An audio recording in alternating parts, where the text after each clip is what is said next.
Yeah, when I saw Jim Cantori on Clearwater Beach, and Today's meeting of the Environmental Advisory Board is called to order on October 19th. Welcome, everyone. The members of the Environmental Advisory Board were appointed by the City Council. We serve voluntarily. The board's objective is to provide citizen insight to the City Council and staff on environmental activities within and affecting the City of Clearwater. Agendas of today's meeting are on the wall at the entrance to the chambers. Please remember to turn off your cell phones and electronic devices. To ensure a complete record of the board's actions, we ask each individual wishing to speak to clearly state your name and spell it for the clerk. Will members of the board and staff please introduce yourselves? To my left. Hello, my name's Sheila Sullivan. John Thomas. Glenna Wentworth.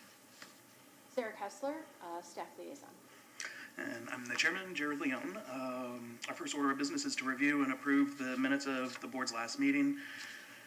Members, are there any changes or corrections to the minutes?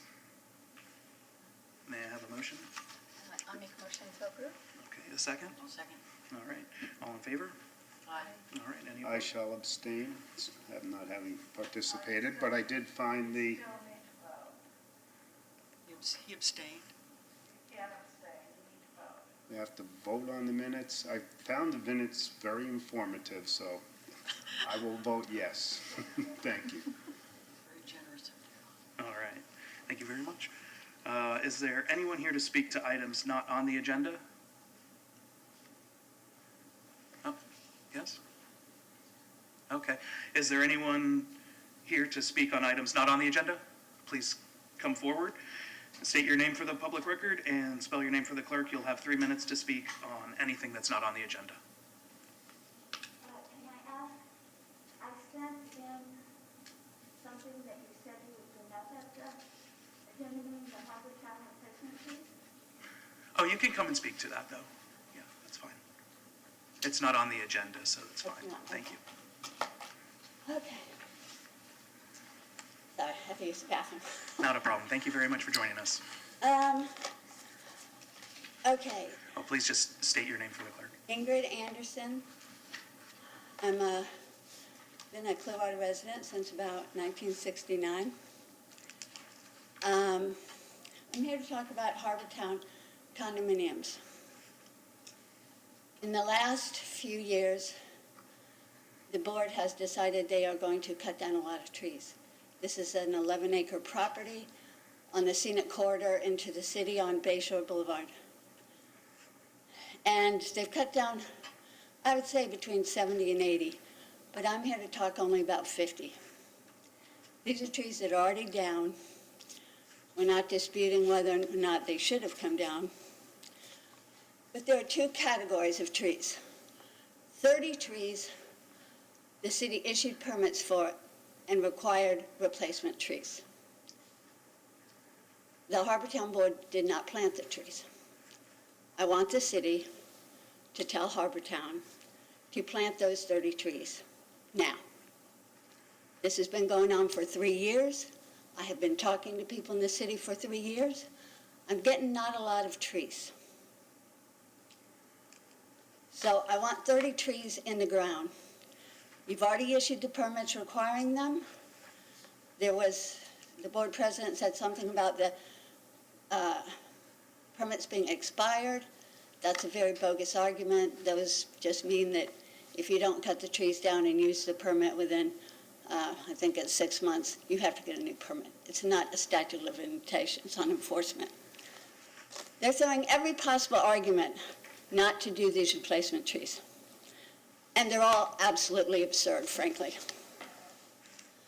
The next 20 trees are trees that they cut down without even requesting a permit. I know this because as a member of the Condominium Association, I got invoices from the landscaper who cut down the trees. I know large pine, September 30th, removed. I want $600, 20 of them. All I do is cross-reference with the permits. No permit around that date for that type of tree. We know there was no permit. This is proof positive that The trees were taken down without a permit, and that's what the code requires. No person shall remove a protected tree without a permit. And we know it was a protected tree because he describes the tree, 60-foot sable palm. He tells you. The city is doing nothing. I got the invoices. I created the list after corresponding with the permits. I did all their work for them. It requires no resources. It requires nothing except a phone call. Okay, thank you very much, Ingrid.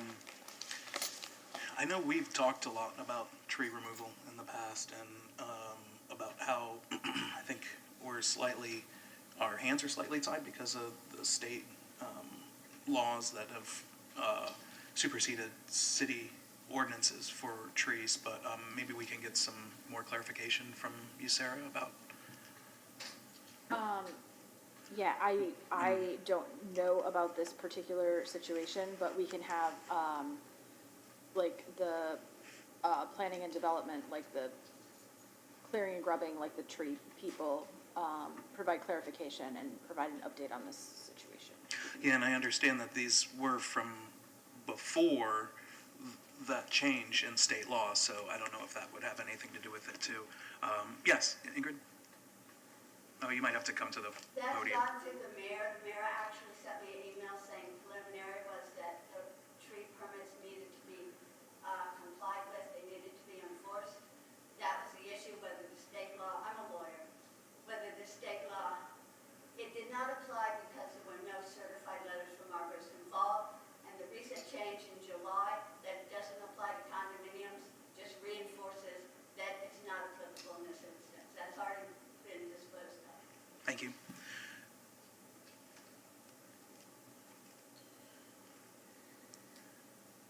Yeah, so I can get an update from planning and development as to what the status is. And then, depending on timeline wise, I can email that out to you guys. And then if, like, it isn't resolved by our next meeting, we can have a letter drafted for you to send, related to that. Yeah, that'd be great. Can we also include Ingrid in some of the correspondence so she knows where we are with things as well? I If we get her will email? have to send it to her separately, but yes, Sure, I will certainly. send her exactly what I send you. That's great. Yeah, just to keep her apprised of what we're trying to accomplish. Okay, thank you very much. Do we have anyone else wishing to speak about any item that's not on the agenda? All right. Hearing none, we'll move on to our next item, new business items. Item 4.1, sustainability update. Melody In, our sustainability specialist. Thank you for joining us. Thank you for having me, Melody In, Sustainability Specialist. Since the last update, I just have a couple more related updates to those programs that I've shared before, starting with the Synergistic Energy Conservation Program. We actually just had our full data release meeting today with Synergistic. And moving on, we will be able to, we're working with public communications to share that information on our website. And those information will contain energy savings, actual dollar amount saved, so for the current year versus the baseline year that we've picked. And hopefully I'll be able to release more information in the next update. And then the next program that we had, we're still working on is Pinellas Solar Co-op 2022. So right now, we're moving really well in this program. Several info sessions have been conducted by Solar United Neighbors, our partner, and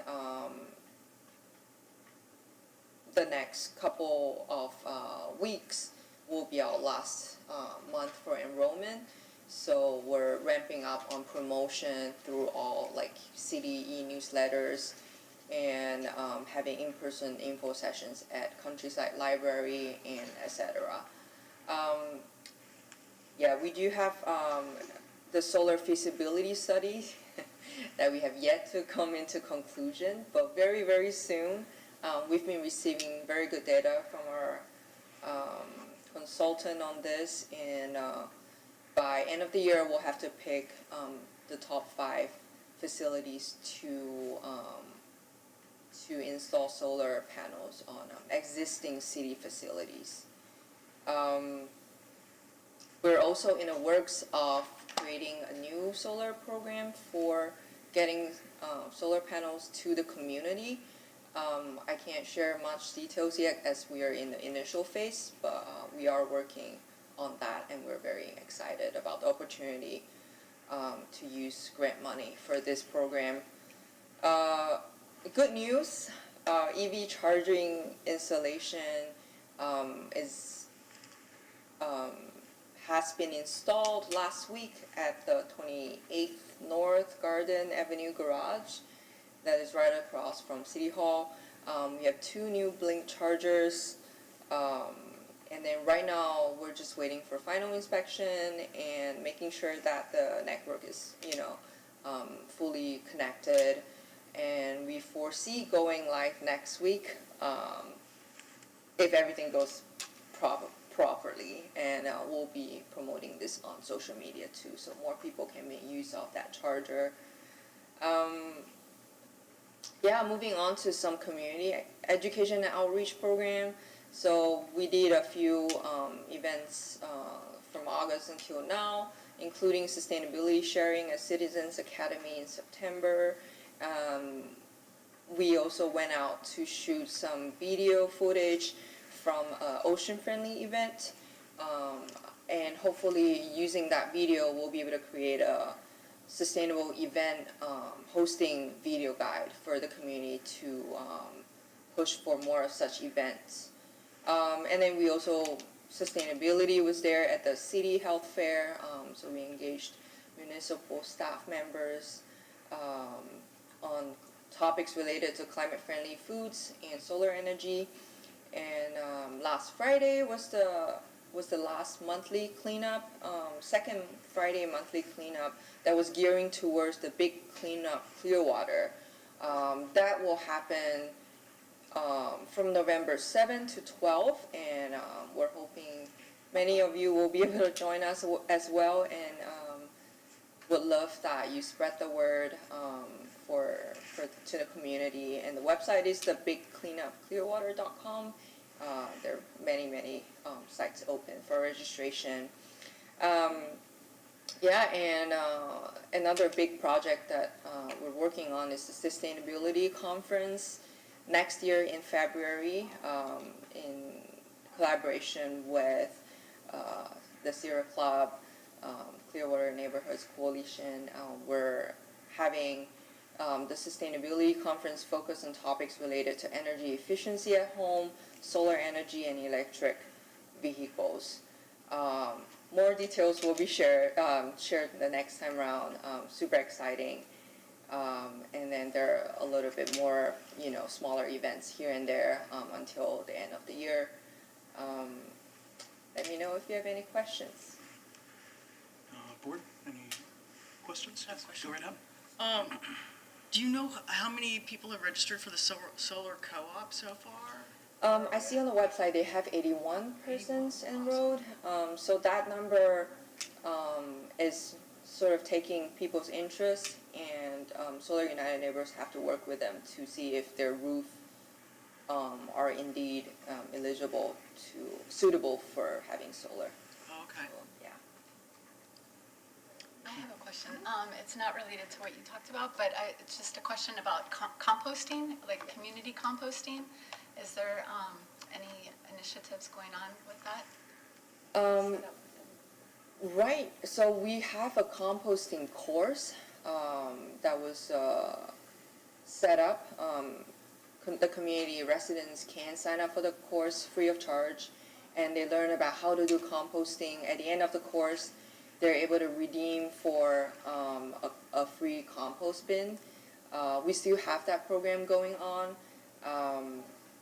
That's the only one that I'm aware of, but happy to hear any additional suggestions I was wondering if there was any, like a community garden where this community composting, because in this area, there's Suncoast composting, but that's like the only local composter that'll pick up food waste.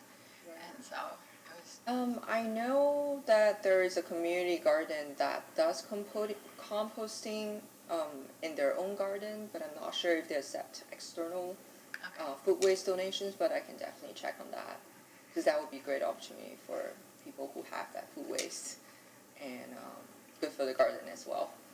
Yeah. Well, since you brought up composting, I'm curious what the feedback's been on the compost program through the city. Have you heard anything from people who have the compost bins? Yeah, this was before my time, but from what I heard, the course was very well received. We had an initial amount of compost bins to give out, and they were almost fully redeemed very quickly. I can get an update on that. I'm just curious because I know personally, because I participated and I have one of the compost bins, and I know other people who have them. They don't really work very well, and I don't know, and that's what I've heard and seen, is that they're not very efficient. They're not as good as just having it in the ground with a tarp over it. I see. So I didn't know if other people have expressed the same concern or interest, and if we were going to continue the program, we wanted to make sure that they're working right for everyone, or there's some way that they can be sure that they are, because I know. Well, thanks for the feedback. I'll definitely check on that. The other questions about what you brought up, I was curious for Synergistic. You weren't sure numbers or anything, but does it seem like we're on track with that one as well? So we do have some numbers in terms of, because we just had the presentation like a few minutes ago. They did share there were certain percentage of reduction in terms of energy usage, water usage, and cost savings too. I don't have the numbers right Oh, that's fine, now, but they were on track with what was expected to be the Yes, savings. yes, it's a good update from them. That's great. And then I was curious, as far as you mentioned creating a new solar program, a city program, is that only for solar, or would that be for other types of home hardening, or other for better windows, or for better insulation, or things like that, other things that can help? The program that I'm Yeah. involved in is for solar at the Just solar moment, but specifically. I Okay. believe there might be other programs out there for. Okay, and then with the EV charging stations, would that bring, how many stations does the city now have with those So, two? Now 2. Okay, all right. Hopefully more, and we're looking forward to work on more of that. Okay. I believe the next one will be looking at MSB garage, and then also having more on our current Garden Avenue garage. But that's all, like, we have to talk with Duke Energy and make sure that we have the capacity for that increase. Okay, great. Thank you very much. Any other questions? Go ahead. Sorry. The grant money for residential solar that you spoke of, is that coming from the American Recovery, ARPA? Is from that? ARPA funds, yeah. So it's really initial phase discussion right now, so I can't, and I don't have much details to share, but we are looking forward to use that grant money. So you're not really sure how much we're talking about for How residential much solar? is allocated, yeah, and how that program will look like. We're still like discussing on the details. And that's a part of the 22 million that we got from the American Recovery? Oh, I don't know the total, but Okay, the amount that we were talking is 3 million 3 million, out there, yeah. okay. John? With regards to the solar feasibility study, you indicated we're investigating buildings or facilities. I know we've talked about parking lots as perhaps an easy installation. Is there a reason that the feasibility study didn't look at putting solar panels over some of our parking lots? Some parking lots, so that's a good question. So for certain facilities, the consultant will, have had the comment of, oh, if solely putting the solar panel on the building itself, it doesn't generate enough electricity for the whole entire facility's energy usage. So then he would propose something like having a covered, sort of like having a canopy over, not a canopy, but what? Yeah, which we've seen some Yes. of the uses in other parts of the country. Yeah, where so the consultant proposed for certain facilities to have solar panel on top of parking, empty parking lots basically, to have a shelter and then put solar on it. And he even have suggestions on putting solar on the ground as well if we do have a piece of land. But it is really up to us to decide what kind of panels we're going for and where. So we'll have to do that final analysis and selection.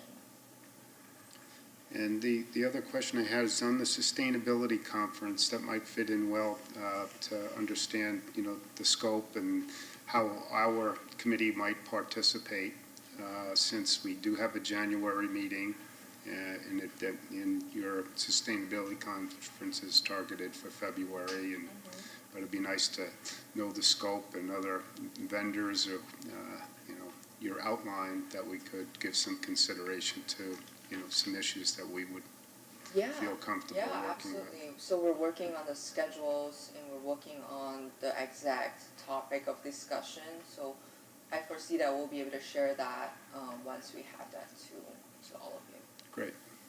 Thank you. very much. Yep. Any other questions? One more question. Okay. So back to the composting. Do you know if there's any talk or plans for a municipal composting facility within the city of Clearwater? Not at the moment, Okay. but it is something to talk about when when my team is back to full capacity. Yeah. Yeah. All right. Thank you very much, Melody. I have one more question. Okay. The IRI, the Inflation Reduction Act that was just passed, are you unpacking it, so to speak, to get some ideas about what that is going to mean for municipal solar and municipal energy efficiencies? So right now, what we know is very broad. Municipalities are getting 30% cash payment for having solar installed on our facilities. But how will we get it and what is the details behind it?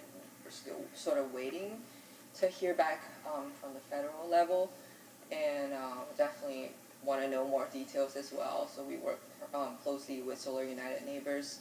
Once they know more information, we'll be able to disseminate out to the community as well. For us to know and also for the community to make use of that grant. Because, also that covers EV infrastructure. Yeah, I'll have to check on that. Okay. So just a note, I had it in my director's report. So there is a presentation on the Inflation Reduction Act at tomorrow night's council meeting, and our lobbyist is going to give information. So they've already talked to some of the directors at the city about some of the specific things that the city, like they've talked to them a little bit about that. So that is one reason we don't have any of that information tonight, is because they're going to discuss it at council tomorrow. So go to council tomorrow night, watch that, and there will be a lot more information about the specifics of what we can potentially provide to our residents, what we can take advantage of as a city, and all of that kind of stuff will be hopefully in tomorrow's presentation related to that. Thank you very much, Sarah. Thank you very much, Melody. Any questions for Melody from the audience? None? Okay. Oh, wait, Yep, one. please come forward.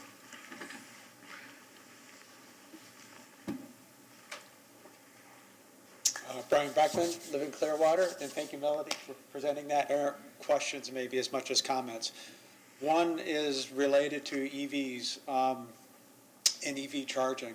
So one of the things that was in last year's infrastructure bill that was approved was related to EV charging infrastructure.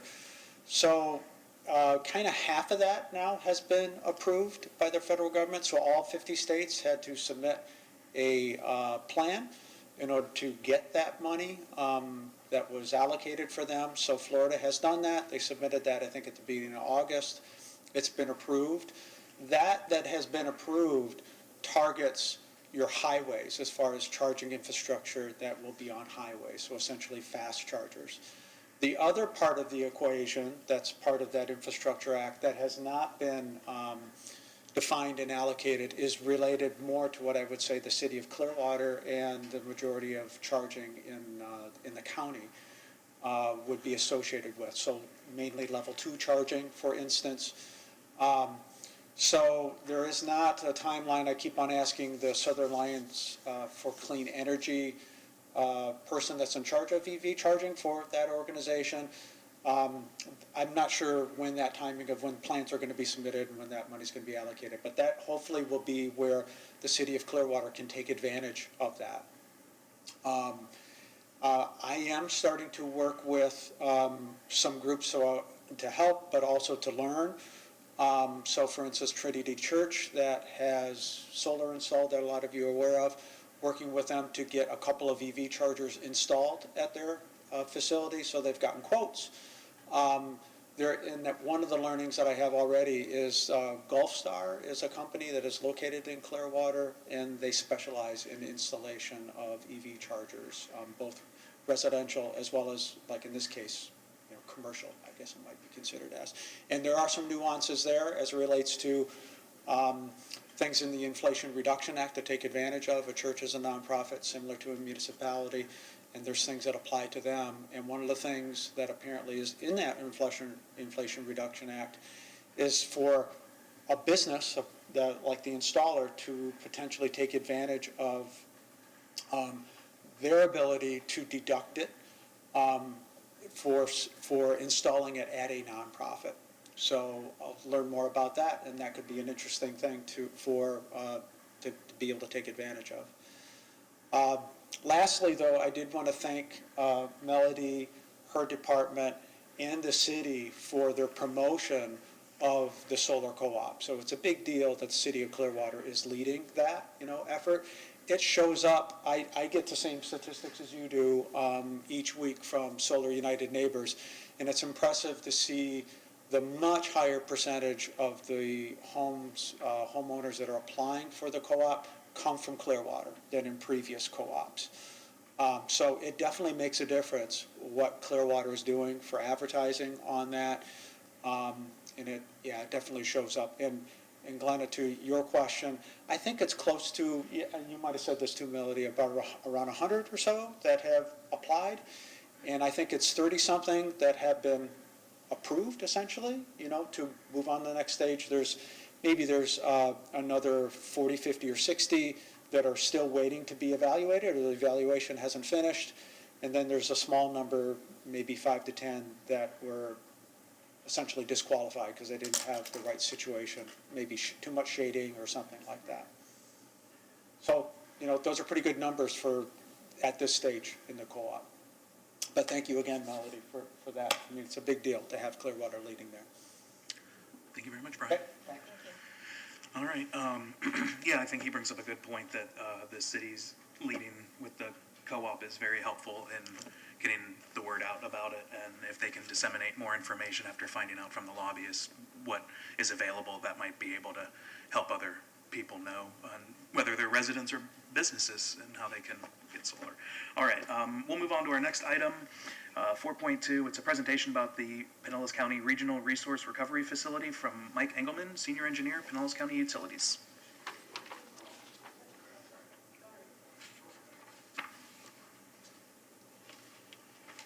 Or this isn't Mike. It's not Mike tonight. All right.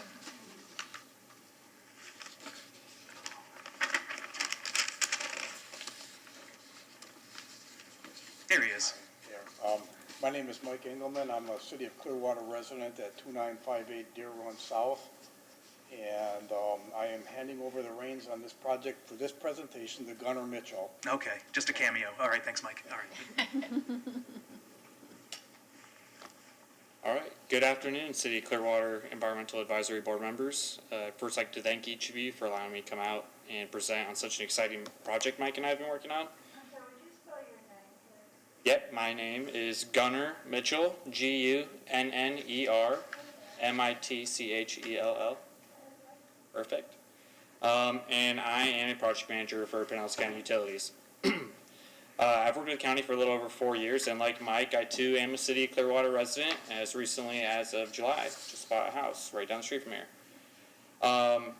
Today we're here to present on the Regional Resource Recovery Facility. We're going to provide some background information, the project's purpose and benefits, and how the City of Clearwater can participate in such an environmentally just project. So I want to start off with just mentioning that this project really aligns with the county strategic plan with respect to the practice of superior environmental stewardship and sustainability by removing excess nutrients from the environment and improving the beneficial reuse of waste streams countywide. So this project will seek to incorporate green, sustainable technologies that will reduce our carbon footprint and foster a resilient and sustainable community. To be clear, our project is a Board of County Commissioner approved project, not a hypothetical one. So this is actually happening. I think we can all agree on the fact that our beautiful state, unfortunately, has a fragile ecosystem. We're essentially located at sea level, and the groundwater is just a few feet below the ground we walk on. Both these characteristics combined make our waterways sensitive to pollutants, but nutrient pollution, particularly, is considered to be a various cause of water quality issues throughout the state. These issues have become more prominent in the recent years, causing state legislators to act. So in June 2020, Senate Bill 712, which is also known as the Clean Waterways Act, was signed into law. The goal of this law is to protect Florida's water resources, and the law focuses on minimizing the impact of nutrient pollution sources and strengthening regulatory requirements. So part of this includes changes in various wastewater management practices. As a result, state regulations on biosolids to land application, specifically Florida Administrative Code 62640, was revised in 2021 with even more stringent requirements regarding biosolids use on land. So these changes in the requirements are expected to reduce land application sites, and further concerns are being brought up about emerging contaminants in biosolids. These may result in additional restrictions in the future. So this is kind of creating a problem of what do we do? And through our leadership in Pinellas County Utilities, we're taking a proactive approach to address these issues through this project. And one of the goals of the facility is to divert specific waste streams out of the landfill and into the new facility.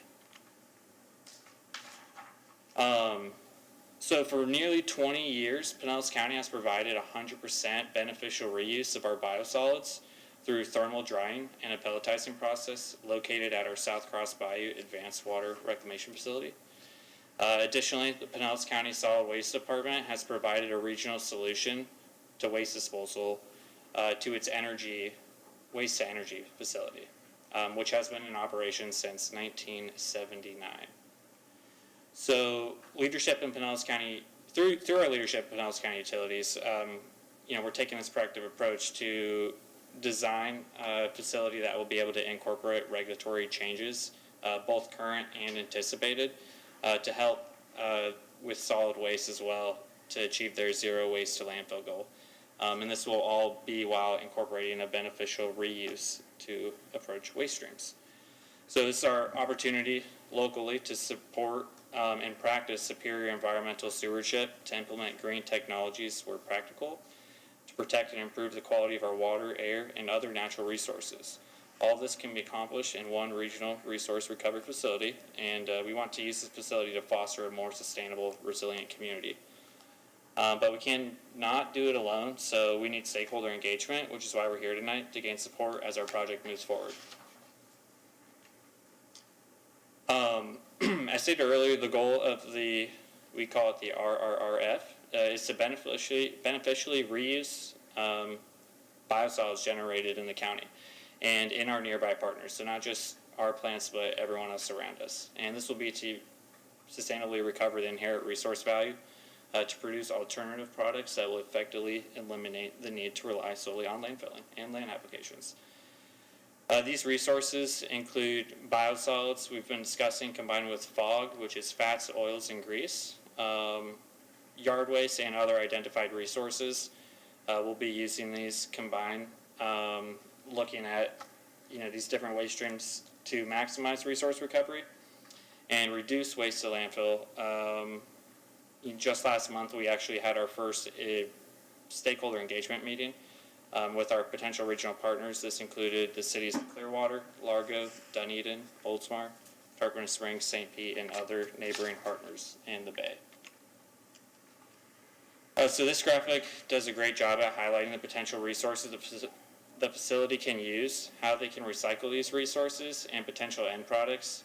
On the left, we have our resources. In the middle, we have our potential biological, chemical, or physical treatment processes used to recycle these resources. And then on the right, we have the potentially covered resources and end products. The main goal focuses on being environmentally sustainable and economically feasible. So we'll be looking at all of these mentioned, composting, and more as the project moves forward. So I mentioned earlier, we're currently in the partnership engagement period. In the next couple of months, we'll continue to work with our regional partners, and with help from our consultants on board, we'll be looking at, we'll look into ongoing long-term agreements to solidify these partnerships. As our project timeline moves on, Nori, Mike, and I would love to come back out and present more as we further into the project. So this is a regional solution for a regional problem, and if we all work together, we can beneficially benefit from this amazing project. So once again, thank you very much for allowing us to come out tonight. I'd like to open up the floor to any questions. Thank you very much, Gunnar. I appreciate you coming out and giving us a presentation. Anyone on the board have any questions? I have a couple questions. With the food waste, in terms of the resource recovery, is there plans to have, working with municipalities to have them separate their waste in terms of having compostable, like food waste and yard waste in one bin, and then landfill or waste energy in another that can't be recovered? Yeah, I think we're still looking right now because we're so in the preliminary stages. We're kind of looking at what's going to be easiest for everyone, so not just the consumer end, but then the user end as well. Obviously, it would be nice if we could just get everyone to throw their food waste in a specific trash can, but if that's not ideal, then we'll be looking at other ways to collect that, either if it's through sorting at solid waste or other potential methods. It's definitely something we're going to be looking into. Okay. What is the energy you're producing? Electricity? I don't know. I understand it's the end product I'm not understanding. Yeah, so it can be electricity, and currently at our treatment plant we use we get biogas as an end result, and we can use that to power the facility. So we can use that to either power this facility, or we've done other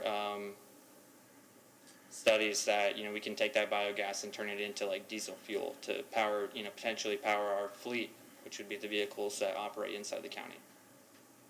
You talk about, okay, so it could be electricity or it could be gas.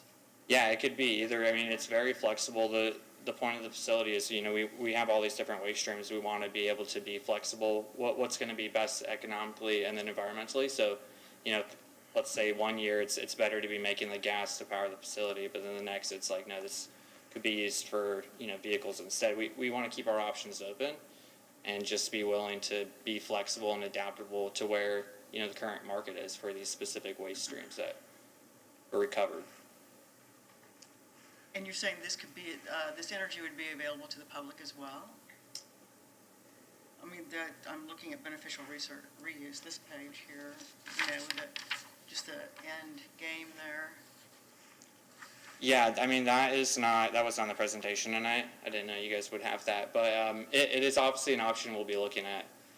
We're not set in full. We're going to be looking at all types of criteria, all types of waste streams that we have, potential resources, what are going to be the best biological, chemical, physical treatment processes, and we don't have anything set in stone yet as far as what we're going to do with the end products, but we want to make sure that we have an end product that is marketable and makes sense, feasible, that makes economical sense and then environmental sense at the same time.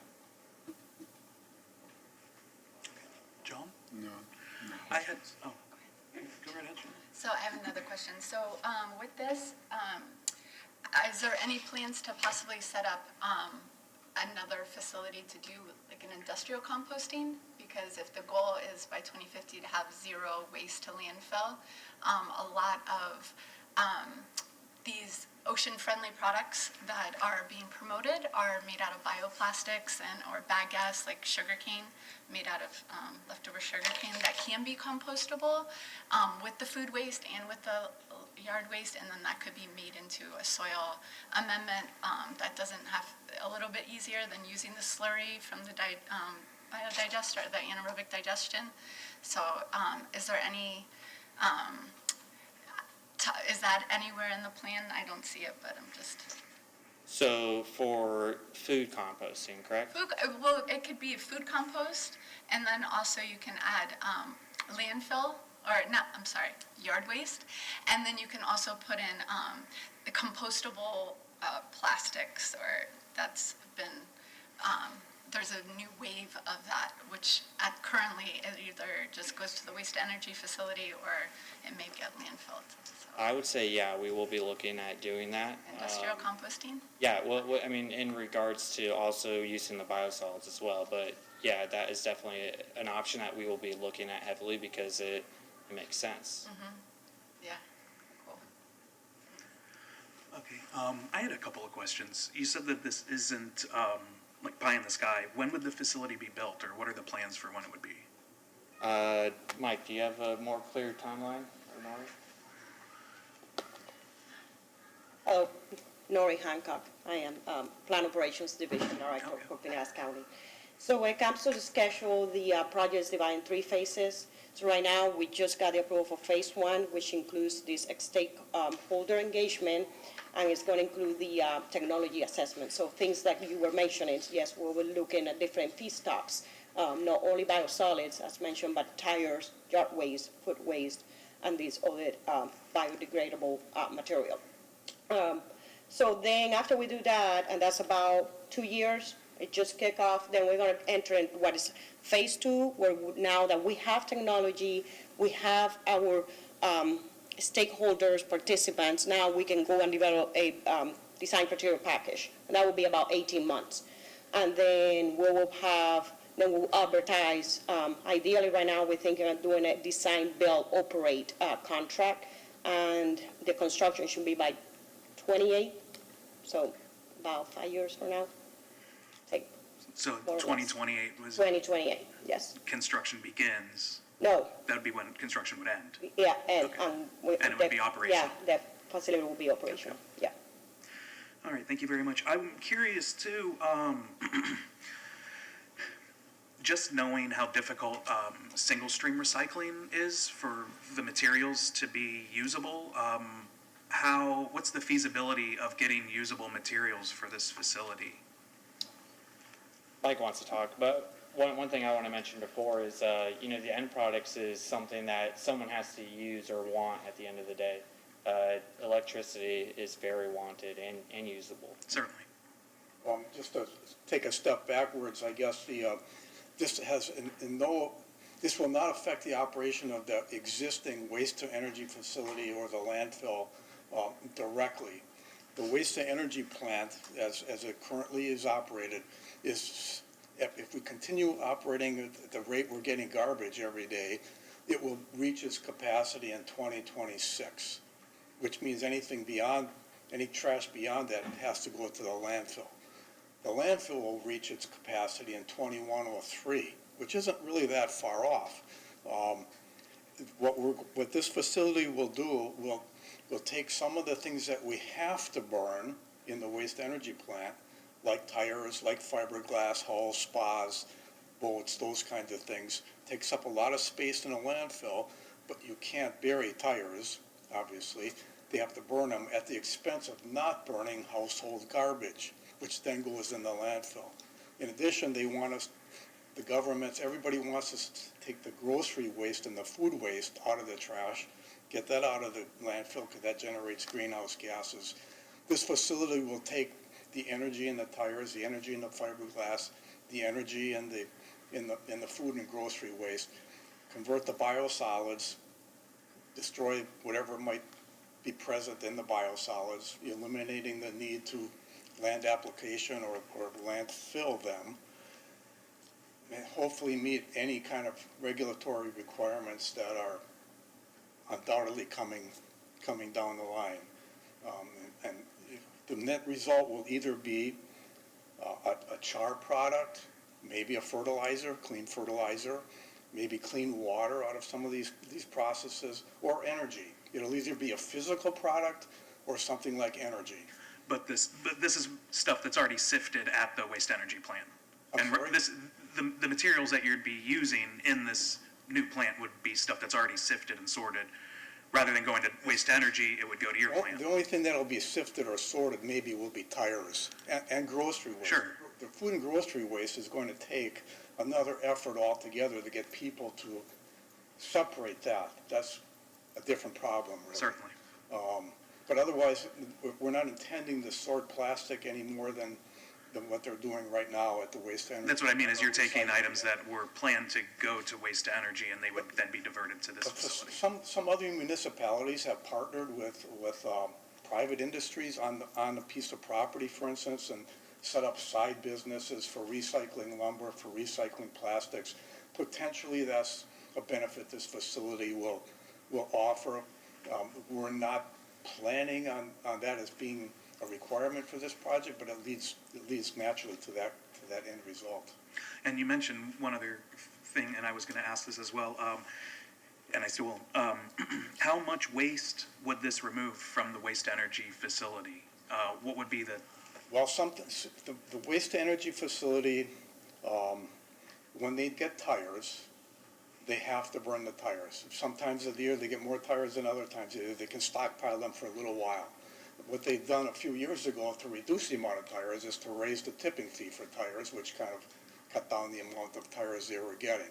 But they're still getting tires. So from that aspect of it, the tires are just, energy waiting to be used. If we wanted to get more tires, all we needed to do would be to lower the tipping fee. Those kinds of things. I'm not sure I answered your question directly. No. We don't have the actual full numbers on that yet. Okay. That's the part of our feasibility study. Okay. And this phase is looking at those numbers and seeing how much trash. But significantly, the point of the facility is to extend both of the facilities' Certainly. useful life. Yeah, that's what I was trying to find out, is what those numbers would look like in terms of... We don't have those yet, Okay. but it's definitely something that we're going to be heavily looking into. And we are working with Pinellas County Solid Waste, and they're engaging as well, because it is something that will help them reach their goal of Yeah. zero waste to landfill, this facility. Okay, and then as far as, I think there's been discussion between the county and the city in terms of a regional sorting facility for recyclables. This wouldn't have anything, there would be no component to anything like that. That's mainly for the way I understand it, it's mainly for the metallic part of it, the materials that have been sifted out through magnetic or non-magnetic ways to get the metals out. And that would be further sorting to get some of the more valuable metals out. Okay. All right, thank you very much. I don't have any other Do you questions. mind if I ask a couple questions? Yes, certainly, Sarah. Thank you.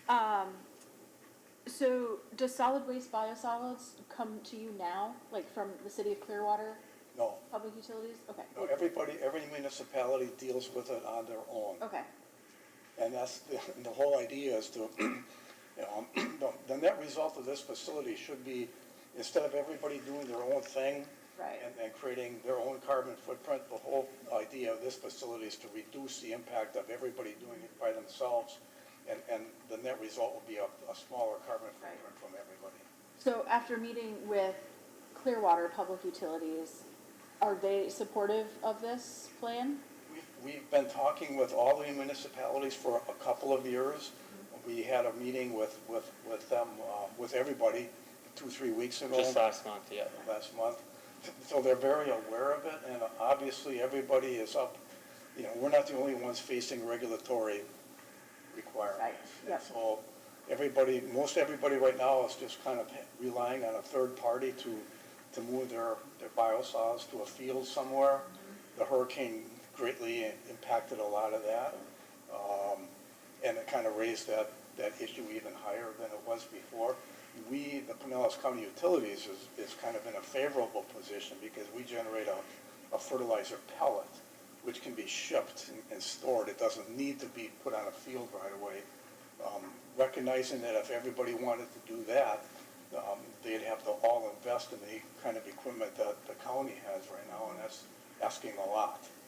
So it seems like it would be a better idea to combine everybody's resources and do it all at one place. Instead of everybody sending their trucks to, Okeechobee or up north or to Georgia, just bring it to the regional facility.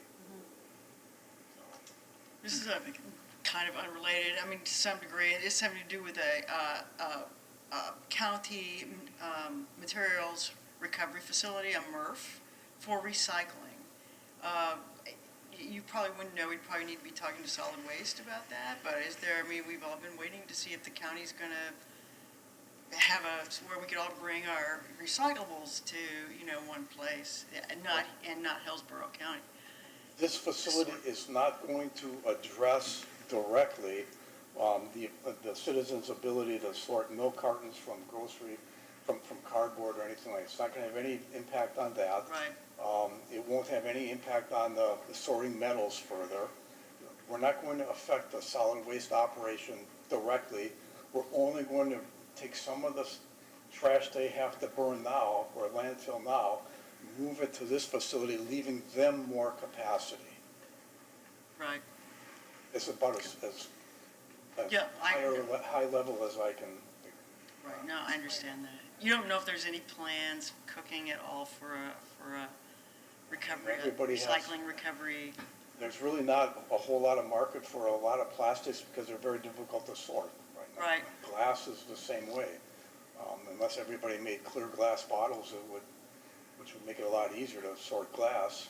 The same with plastics, the different plastics that are out there. But again, if this regional facility generates a product that somebody else can use more readily, hey, maybe we'll have a partner that wants to build PVC fencing, or something, we'll put it right there, or somebody that wants to recycle fats, oils, and grease and turn it into a diesel fuel, we'll have that facility right there. Yeah, that would be awesome. There's a lot of possibilities that way. Next steps, I would suggest that we talk to our Public Utilities Department and get their opinion on what they feel is whether they support this, like how they're interested in it. The big change for us would be the biosolids. Yeah, Like would a it lot be of this, utilities or solid waste?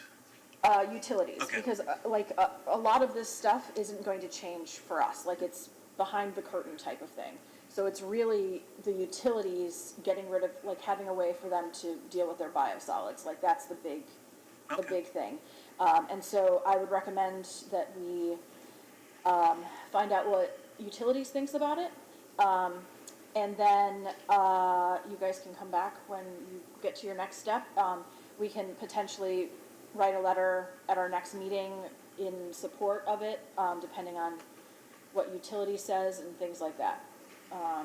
Yeah, that sounds good. I know in the past, the city used to ship up a lot of its sludge to the sludge farm in Odessa, and there was issues We've with sold the that. sludge farm. Yeah, and so there's no place for it to I go. don't really know what we do with biosolids Right, now. right, yeah. Yeah. It sounds like this would be a good opportunity for.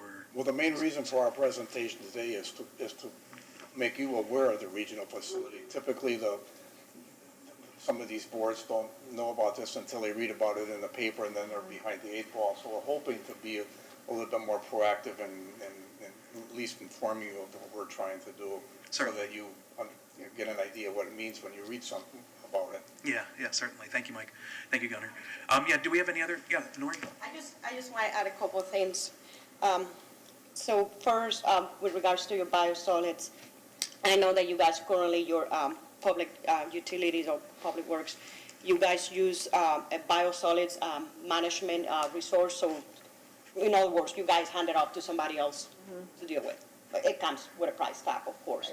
And then in regards to their interest with these triple RF, as we know, as we call it, they say, of course, there's a lot of more things that needs to be answered, but they definitely are interested into following along with the county because they want to know, what is going to be the end, what is going to be the end product, what is that cost as it compares to what you guys currently doing, how the regulatory it's shaping up and such. So they definitely have interest, at least to following along. But of course, there's a lot of more things that they're going to need to learn as we move forward. Okay. That was their Just to add to that, the facility is, we're trying to design the facility in such a fashion that the municipalities don't have to do anything differently except to re-aim their trucks. We're not expecting them to change their processing or add something or change something around. We're expecting them, hopefully the facility will be able to accept the biosolids as you currently produce them. Right. Okay, so maybe I change this. So my thought is to have public utilities kind of tell us what they do with the biosolids. Certainly. And so let's find out who they sell it to and what goes on, and if it would be a better product than like whatever company they sell it to, like what happens with it other than, what Pinellas County's potential suggestions are, so we can just learn a little bit more about what Clearwater does with their biosolids. So, Sounds good. yeah. Yeah. Thank you guys very much. Do we have any questions from the audience?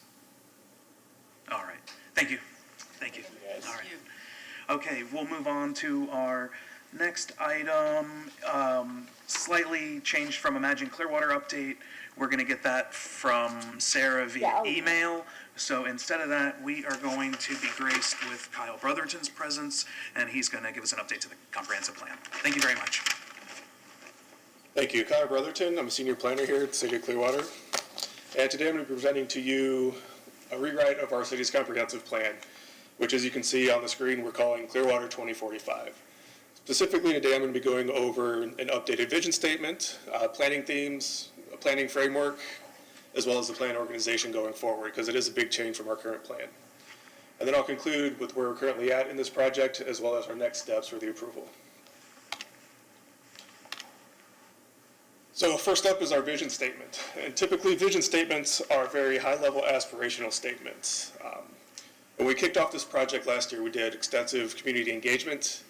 And from that feedback through our engagement, we were able to craft a statement that really focuses on the qualities of making the city an attractive and sustainable place.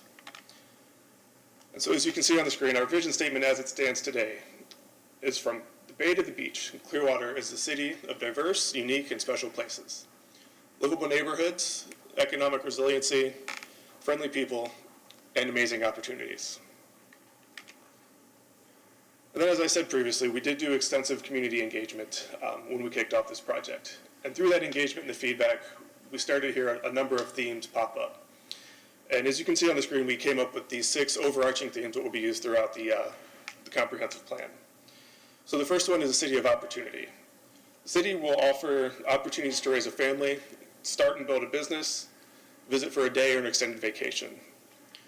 The next one is livable and attractive places. The city has a very unique natural setting, rich history and culture, and locational advantages with strong neighborhoods, a thriving downtown, quality parks and recreation. A sustainable and resilient environment.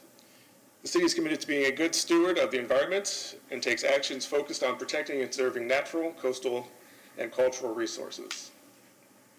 We then have connected and accessible destinations. The city strives for a safe, accessible, and integrated mobility network to assist residents, workers, and visitors with access to destinations and opportunities. Diverse and inclusive communities. The city celebrates its rich history and heritage of its neighborhoods, as well as diversity and broad range of educational, entertainment, cultural, recreational, and economic opportunities available to the community. And then lastly, we have cooperative and responsive governance.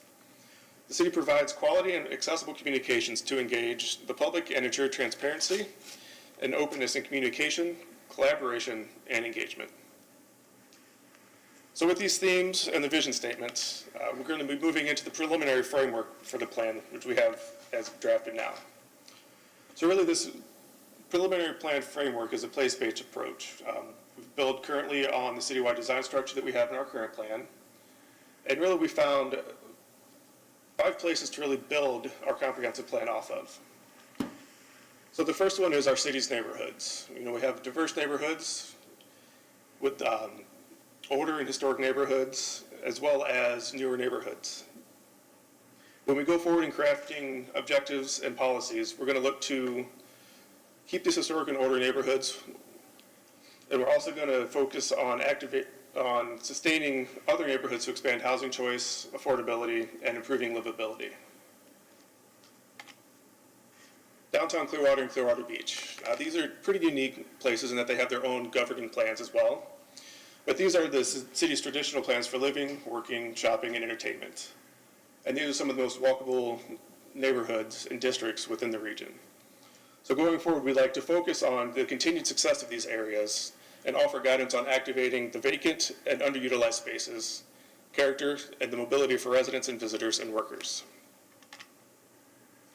Our mixed-use centers are typically located along US 19 and some along Fort Harrison Avenue. But these are our typical auto-oriented living and working places. And as we go forward, we're looking to bring new life and new opportunity into these places. Objectives and policies going forward will focus on reinvestment and redevelopment to attract employment-intensive uses and improve access, connectivity, and walkability. Then we move into our corridors and neighborhood centers. These are hubs of activities and are typically located in neighborhoods for daily neighborhood activities. Objectives and policies in the future will focus on promoting a mix of uses that activate underutilized properties, improve mobility, and mitigate impacts on adjacent neighborhoods. This would be with our commercial uses next to residential, as an example. And then lastly, we have our Hercules District. This is our traditional center for smaller scale manufacturing, assembly, repair, and other maker enterprises. And as we go forward, we're going to look to focus on protecting these employment uses while providing opportunities for a broader range of employment supported uses. So from this framework and the vision statement, we've noticed a lot of themes that came up, and our current comprehensive plan is built around elements that are required in state statutes. Previous state law was very regimented on what we had to have and what we couldn't have. And over the years, the state laws have changed, which gives us as a city and other municipalities more freedom and flexibility in creating a plan that works for us. So as you can see, we have 5 core chapters, and these 5 chapters will replace our current 10 or 11 elements that we currently have. So these will be based on requirements in the state as well as feedback that we have received. So first we have our mobility chapter. This one, sounds pretty self-explanatory. It's going to focus on our level of service for roads, as well as safety and vision zero, complete streets, and any other transportation-related items. Quality of places will really be our future land use element, and it will focus on information on housing, land use, and then our centers and corridors. The conservation and coastal management chapter, which is probably of most importance to this board, that will really focus on the flood hazards, our coastal and resource management, as well as our natural resource protection. We then have parks and public places, and that'll be parks, recreation facilities, trails, and community centers. And then lastly, the support and services chapter. This is really our public utilities: solid waste, sanitary sewer, potable water, and wastewater. So our next steps. So currently we're drafting these chapters, and we're currently really working on the quality places and the mobility chapter. These are going to be our 2 biggest chapters. So as we complete these chapters, staff is proposing to draft these chapters and present them to the public through our website, clearwater2045.com. And we're also planning on hosting in-person workshops throughout the city. That way, instead of one big comprehensive plan at the end, we'd like to break it down so that our residents, business members have a chance to digest each chapter kind of individually. We'll be working with our public communications department to send out email blasts, Facebook posts, Instagram, Twitter, as well as our website that we have, Clearwater 2045. We can do email blasts through there. But through these reviews, we'll take all the feedback that we receive. We'll work to incorporate them into an overall comprehensive plan, and then we'll also present that final comprehensive plan draft as a whole. And our plan is to do these email blasts and in-person meetings.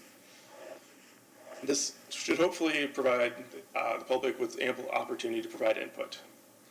And then once we have the plan complete, we'll be bringing it forward through the review process and adoption process, which will take several months. And that will start with our Community Development Board, and then through City Council, as well as state review process. And as you can see, between now and spring of 2023 is when we'll be drafting all these elements and new chapters and holding these workshops. And then from spring 2023 to fall 2023 is when we'll refine that document and then take it through to adoption. And with that, I'd be happy to answer any questions that you might have. Okay, thank you very much. Board, any questions? Yes, I have a couple questions. So for the quality places, what's the approach going to be for affordable housing? Because that's a big issue that. It is a huge issue. I would say that right now we're going to definitely work with our housing department, economic development and housing. I know there's a lot of state statutes, and it's not just an issue here, it's everywhere. So we're not quite into the weeds just quite yet, but we're definitely going to be working with our housing department to see what works best, where we can potentially find funds and things of that nature. And then my second question is, in terms of the conservation for natural resources, is there anything in the plan? I know that you said that it's very preliminary right now, but for having a municipal composting or like a community garden with composting, because a quarter of our food waste, we're talking about that, is a quarter of waste is food waste, and so by diverting that, it helps to create, healthy foods, close the loop on waste. So I'm not sure of any specifics. I know we're going to be working with the Green Print 2.0, Okay. and we're going to definitely be bringing over policies that we can try and, we don't want to have too much redundancy, Okay. but definitely we're going to be looking at Green Print 2.0. And if we see something that relates to that we can fit into this, absolutely. It might be a little bit higher level than what's in Green Print, but definitely looking to cross-reference and incorporate where we can. Well, thanks. I just missed what, you said that the two biggest core chapters were, Yeah, the quality places and the mobility. and mobility. So that's really the future land use, transportation, housing, and neighborhoods. In future land use, what is that, what is that entailing? Sure, so future land use is a mechanism that really governs density and intensity and general uses for property. So we do have a future land use map in the city where we have to also be compliant with the countywide rules. And so basically the future land use is your base level. So that sets your density and intensity for uses, so how many units per acre, or the floor area ratio, so how many square feet of a building you can have on a property. And that also sets general uses. And then we have our zoning code, which is more specific. That's where we get into building setbacks, building heights, and actual permitted uses. And how does that fit into It doesn't, the? I just want to clarify that. It doesn't mean that something's going to change, like that you have something, like, it's kind of deceptive the way the term is, like future land use. It's not saying like, oh, this is a house right now and it's going to become an industrial thing in the future. Like, you know what I mean? Yeah. Yeah, it's not like, But it I just doesn't- wondered if there are like any environmental concerns that are built into this, because I'm not really hearing that. So as part of our future land use, we do have what we call a preservation land use. Yeah. We can apply that. That's typically right now applied over open water. Cooper's Point is a good example of where that's at. So any land that we would like to preserve is going to be preservation. We also have recreation open space, which is also a type of preservation mechanism that we do have. Granted, we can have parks, trails, ball fields at that, and those lands, but they're less potential for development on those as like a house or a commercial development. So we do have preservation and recreation open space. Okay. How does the development code and the zoning fit into the plan? Where does, do this plan first, or do you see that the development code and changes that might be made in the zoning are integrated with this step, or is that a subsequent step? So that would be subsequent. The comprehensive plan is our guiding document for the city. So that will come first. As we're going through this process, if we see any changes that we would like to make to the code, typically what we would do is we put that into a policy or an objective. For example, the city will evaluate It's development code based on X, Y, and Z and proposed changes. Our development code is over 20 years old. It was adopted in 1999. And we would definitely look to either amend it in sections or, potentially do a complete overhaul of the code. But this would definitely be the first step in that process. Thank you. You're welcome.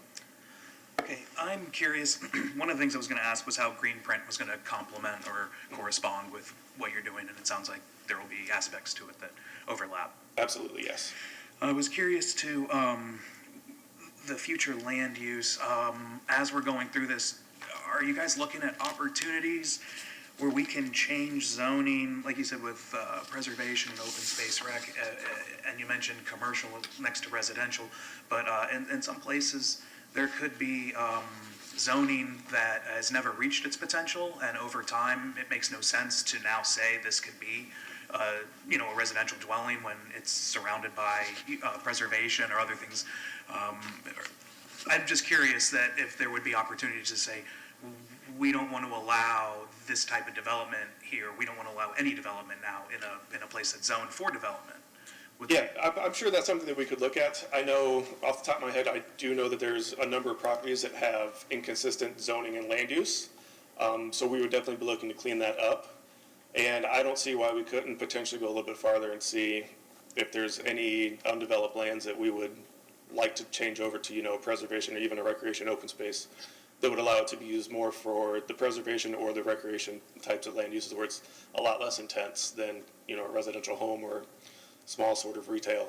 So we can definitely add that in and take a look at it as we go along. And that would be across the city, not just for city facilities. Or Yeah, I'm sure we can make it so that it's a citywide process and not just, city-owned properties or city-specific properties. And then one of the other things, we talk about affordable housing or other housing options. Are we looking at like detached dwellings within, or what is it called? What is it? It's auxiliary attached dwellings? Yeah, it's accessory dwelling units. We've definitely had a lot of conversations on. I think we are looking to do just some kind of, stopgap amendments here, hopefully soonish. But yeah, as part of this, we're definitely looking into more of that. I know there's mechanisms that we can do where that accessory dwelling unit would not count against the density. Yeah. So if you have a single family detached dwelling on a lot where it might be over dense already, adding that accessory dwelling unit wouldn't count towards your density. So you could be able to do it. Yeah, I think it works in a number of other opportunities where you have homes that are built to as much as they can be built in, just because in the past we've heard from developers and realtors who say, like, this is just how we have to build homes to sell them versus we don't have, we need other mechanisms to say, well, we could build one smaller house in the back and another smaller house in the front and sell that, but they don't have the opportunity to even build that. Yeah, and I would say that just seeing a lot of our lots are a lot smaller here in Clearwater, 50 by 100 feet. So that proves challenges in and of itself, even to do just one single family dwelling. So certainly, we're definitely looking to try and make it a little bit easier, hopefully, to do those accessory dwelling units, or maybe to even do a duplex on a lot where right now we might only be able to do just one single family. Sure. So there's a lot of mechanisms that we're looking at, or small courtyards of like 4 to 6 apartments on a lot, or something you would see in your traditional older established neighborhoods.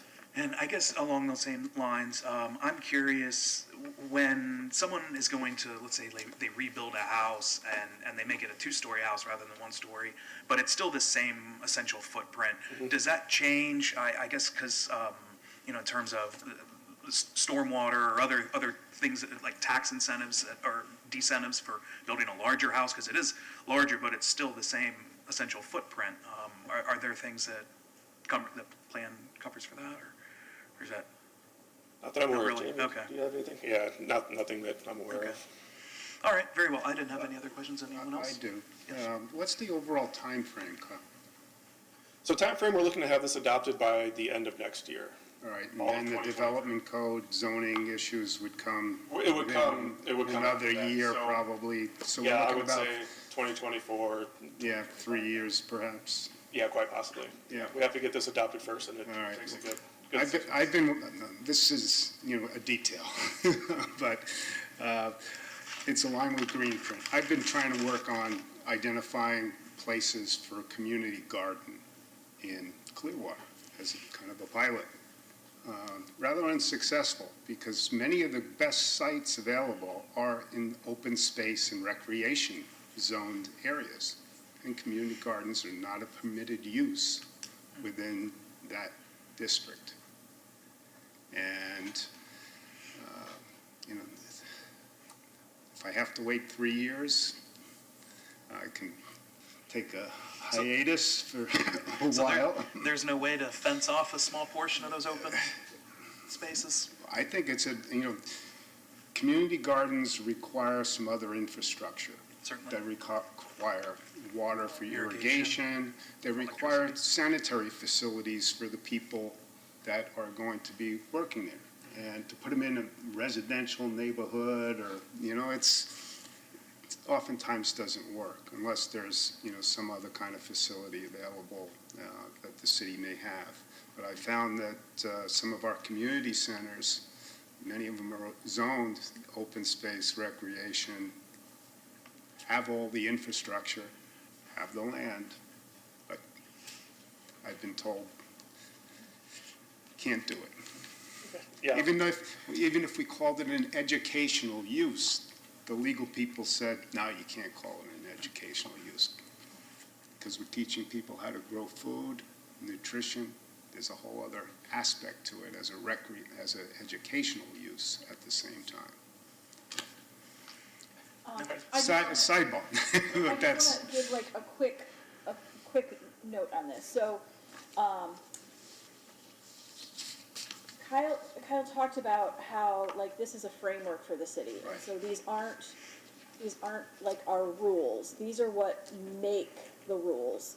So it's super important to go through all of these comp plan initiatives.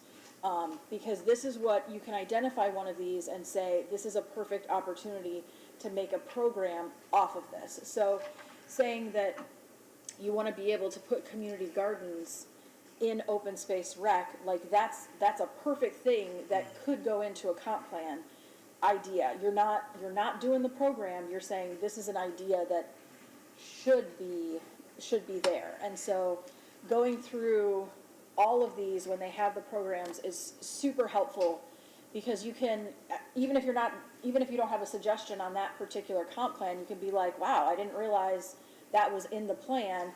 Here's a great idea for a program that we should be doing that meets that comp plan initiative. And so going through all of this, like this is, the comp plan is what builds our city and makes it this awesome place. And I don't think enough people know that this is what we base all of those other rules, all of our development, everything is based on this. So when we have all of those specific little groups of things, make sure you go through them and read them, and we can talk about them individually or a group, or we can have you guys back to talk about that stuff. Yeah, absolutely. Yeah, and I imagine the city's going to promote the different public meetings. Yeah, when we get those, fleshed out, we'll definitely send email blasts, like I said, whether it's through the city as a whole, our website, which is clearwater2045.com. I know some of our previous ones we did last year were posted on Twitter and Facebook, so we'll definitely get that out to the public as best we can. Yeah, it's extremely important to be involved in this because, like you said, the last time this was done was 20-some years ago, at least. So. Yeah, so our last major overhaul of this plan was, I do believe, in 2008. Okay. So yeah. over 20 years ago, so we're definitely close to it. We've done small amendments between then and now, but we're definitely due for an overhaul. All right, So great. will all the core chapters be discussed in the public meetings, or just the two biggest ones? No, every single one. Okay. Yeah, we're going to start with the two biggest ones, but we'll do the others as well.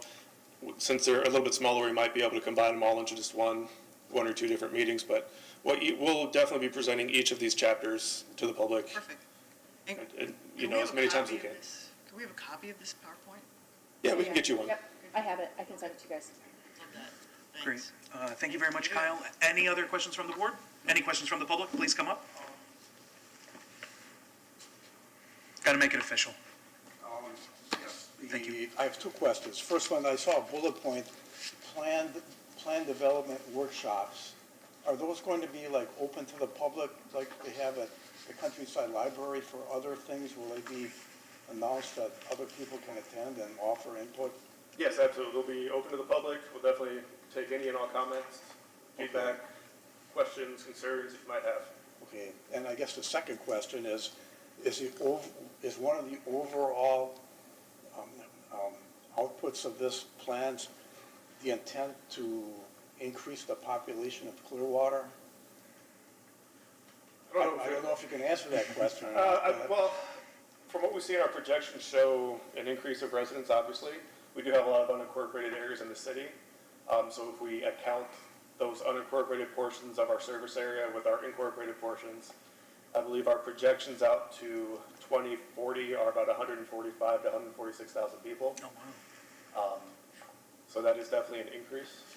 What do we have, like 110, 112 17 now? or so. So the incorporated population of the city is, I believe, 118, give or take, and that was the 2020 census. And the projection is 145. 145, and that would include incorporated and unincorporated portions of our city's planning area. Yeah, in what year? 2040. We have some input on that. We have to plan for it, of course. Yeah. All right, thank you very much, Mike. Thank you, Kyle. All right, we'll move on to our next item, 4.4, discuss our annual presentation to the City Council, which will be November 3rd.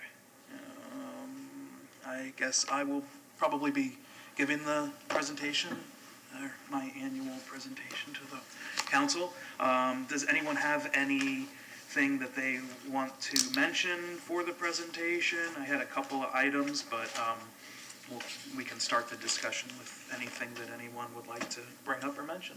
Okay, so I would like to explore, or I'm not sure how to frame this, but setting up a municipal composting, because I feel like that's an opportunity that we could maybe, an opportunity to take food waste and move that out of the waste stream, and then it could possibly be an opportunity to support also like the ocean-friendly movement that we've been, I don't know if the city's adopted it, but I know a lot of businesses have. And possibly, to your point, having that married with a community garden somehow.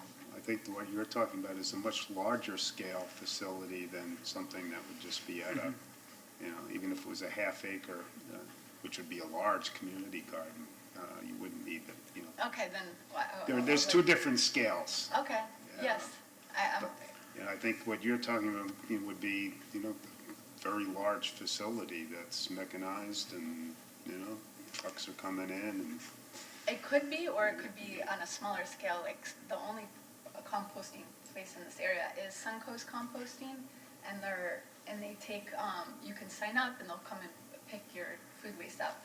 I think it would be a great opportunity for our city to start with, instead of doing residential, start with companies or hospitals or schools that produce a lot of food waste, and that would be easy to divert, and it could help count towards the green print by reducing our greenhouse gas emissions, diverting waste, and it could also be good for the environment.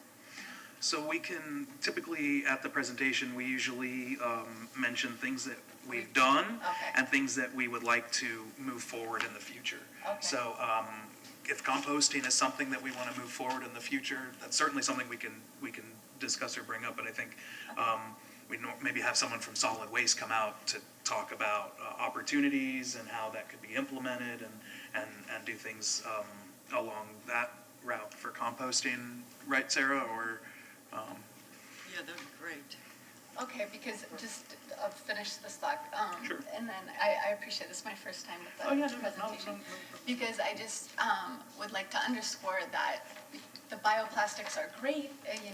Instead of using single-use plastic, it has a great potential to close the loop on waste. However, currently, we don't have any waste stream for it. So it's kind of like you're greenwashing it. You're like paying a little bit extra for these bioplastic cups and whatever, and then it just goes to the waste energy facility. That's it. Thank you. No problem at all. Thank you, Sheila, for bringing that up. I know in Green Print, composting and pursuing a larger composting goal is part of Green Print, so we can certainly bring that up as something that we'd like to pursue moving into the next year, so we Okay, could do that, cool. I'm sure. So Certainly. typically what you've done is a recap of our work for the last year. Okay. And then, then the other issues that we will be Yeah, kind of foreshadow what we deliberating will about, discuss. composting can be one. I would hope changing the zoning to allow community gardens and open space and recreation districts would be another. All right. I agree, that is a missed What about the, opportunity. Ready for 100 initiative? That is, we're going to be giving a presentation on it that same night, and It'll city be council's supposed right to, after your yeah. annual presentation, then Marita will do the. And then city council's supposed to vote on it, so we don't know. We'll be able to mention that we've brought that to city council, but I'm not going to be able to know if they've approved that measure or not until Right. after we give the presentation. So we'll certainly mention it in the presentation, because it is something that we've brought up at a few different meetings this year. So Right. we'll have that, but I'm not going to be able to say if we've been able to accomplish it or not. We've been able to accomplish moving it from our board and create it as a resolution and give it to city council, but we haven't been able to have any sort of, movement. Conclusion on that. Right, but we will that night, Will there Perhaps. be a vote that night? right after the presentation.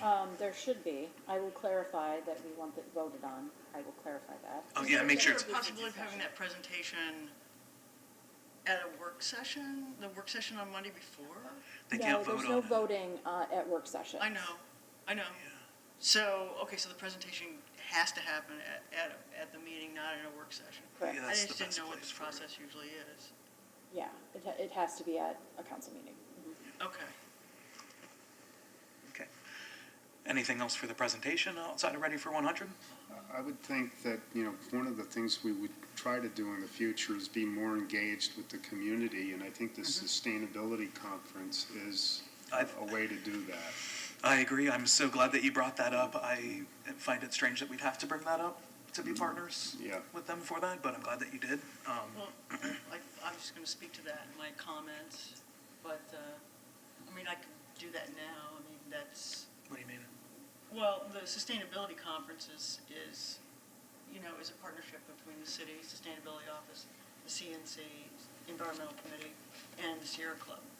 So they're planning it. It's an energy conference, on energy, this year.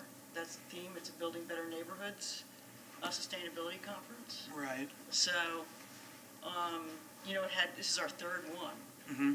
So, input from this, I'm on it. I'm one of the planners on it, for instance, and I'm also on the AV, so I don't know if that has, anything to do with it. But it is a Building Better Neighborhoods is the theme of the, Right. and it is February 4th. Yeah, but you were asked to be part of the conference because of your work on the Neighborhood Coalition, not because of your Yeah. work on the Environmental Advisory Because Board. I'm on the environmental committee of Right. CNC. Yeah. But, and prior to that, as a Sierra Club Mm-hmm. board member. So, All right. Yeah, but we don't have any, our board as it is, it doesn't have a part in that No. planning. no, Right. have not in the past. Right. and don't at the moment. Right. So, but it was good that you brought that up, John, to Yeah. incorporate our board into the fold. But that's not something we'll talk about at the presentation So either. what have we done this year? It's like, Well, we did, We've had presentations on Ready for 100 in January. We had a presentation on the sanitary sewer overflows and lateral infiltration in January.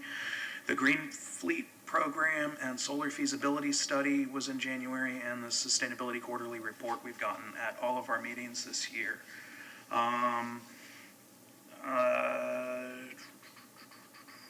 The only other things,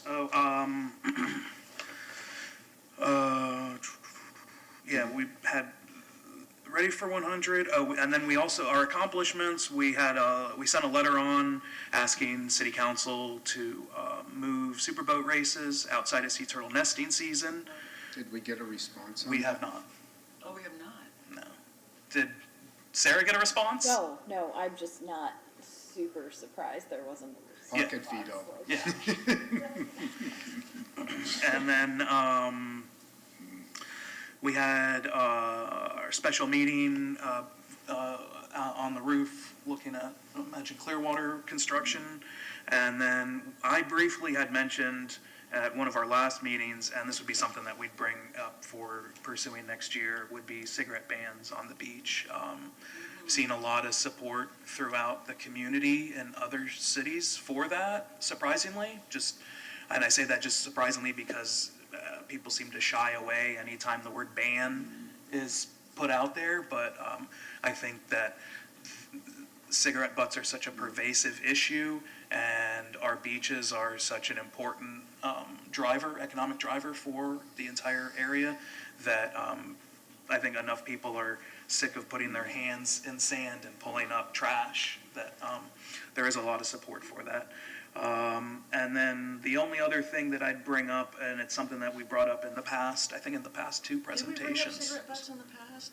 I've brought it up at our last meeting as something I want to pursue moving forward, so that's what we would do, is something to move forward. But one of the other things that we brought up in previous presentations is our board-specific alignment. I think Kyle his presentation kind of brushed on the issues that we've had as a board in terms of pursuing actionable difference or change, is when he mentioned only one of those items that had any, that he thought would have any significance to our board, when I think all of those items have significance for our board.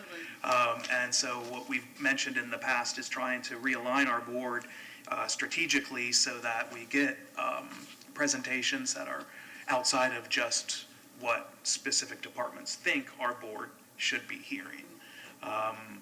And so I think, I know, like I said, last year I gave that presentation, and it asked for trying to make the change. I think that can only actually happen by the city manager making that change. And the city manager was new last year, and so I'm hopeful that we'll bring it up again. He's made a lot of strides. He's changed a lot of departments and reorganized a lot in the last year that he's been here. And so I would like to bring that up again to the city manager at that time, and see if we can either get any movement in that meeting or moving forward. Are you talking about with the alignment, our alignment more with like the Department of Innovation, or what, is that what you're talking about? Yeah, what's the office called? Is it Office of, I think it's Office of Innovation. Yeah. Isn't that what the new one is? yeah.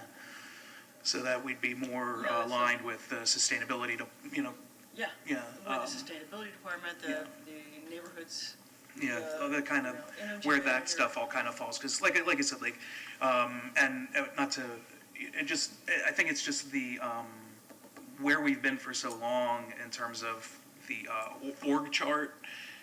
Different departments don't really consider, oh, this is something of an environmental aspect, until it's way too down the line, and then we say, why didn't we get a presentation on this?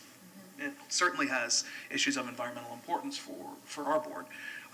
And so that's, again, why I say bring that up, because I think that's one of the biggest changes that we can make that we can't actually discuss all the time, because there's no point of discussing it every meeting, because there's nothing we can do about it until one meeting at the end of the year when we give our presentation. Right. So We also asked last year to meet more often. we did, and we did meet, we did have our special meeting for Imagine Clearwater. We were supposed to have one other field trip meeting this year, which we were unable to have. But we also had to cancel a meeting and change it to another time, which I would say would be unprecedented, because I had never had that happen in the 6 or so years that I've been on this board, that we've had to cancel and change the meeting. So, And we didn't, though. You're talking about this meeting, yeah? well, we did in July and then met in August. Oh, that's right, we did. Yeah. That's right, I forgot about that. I have one other item that, Yeah. I've heard, I don't know, I actually had met with the mayor, that was over a year ago, because there was discussion by the city council on a conservancy being established for Imagine Clearwater, the park. And, whether or not, this advisory board should have, a voice or a part of that particular conservancy, if there is one going to be established.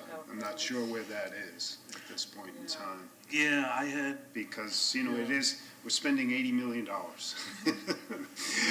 on a park, and there will be environmental issues. We'll talk about one, related one, at the last item on the agenda.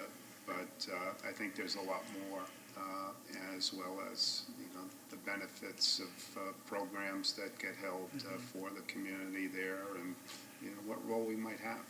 Sarah, weren't there some organizational concerns or issues with the Conservancy? Or I thought there was, I know You're there not sure? was something complicated. Yeah, there was some complications I do not know with the it. current status of anything related. I think that's the best way to describe it. There were some complications with it. Maybe we can, I guess maybe just generally find out for, in our next meeting in January, where the Conservancy stands, or what, like you said, where we can maybe Yeah. figure Well, out. I'm sure, you know, offline, we could talk to, you know, one of the counselors. We Yeah, had one yeah, that attended our meeting today, and she may be able to fill us in. Okay, yeah. So we don't really want to wish to ask for more meetings, because I mean, that was something we asked for last time.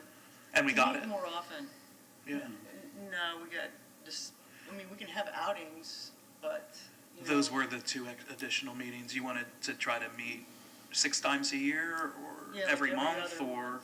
Yeah, I thought that's what we're asking for, it was to Yeah, meet. but we talked about one of them being somewhere in the trip. field trip. You know, I know, you know, Cooper's Point, we heard about it. We did the that. Presentation, I think a revisit there, because we have new members, Yeah, would be a I think great, so. because there's a lot more going on there, water quality wise, the connection, you know, from the There's Bayshore also, Drive, you you know- know, with the flyover to, you know, there's a bunch of stuff going on out there that's pretty interesting. It's just that if we, you know, we have an initiative like Ready for 100, we're trying to put that forward, and like how to do that, we can't discuss that except in meeting.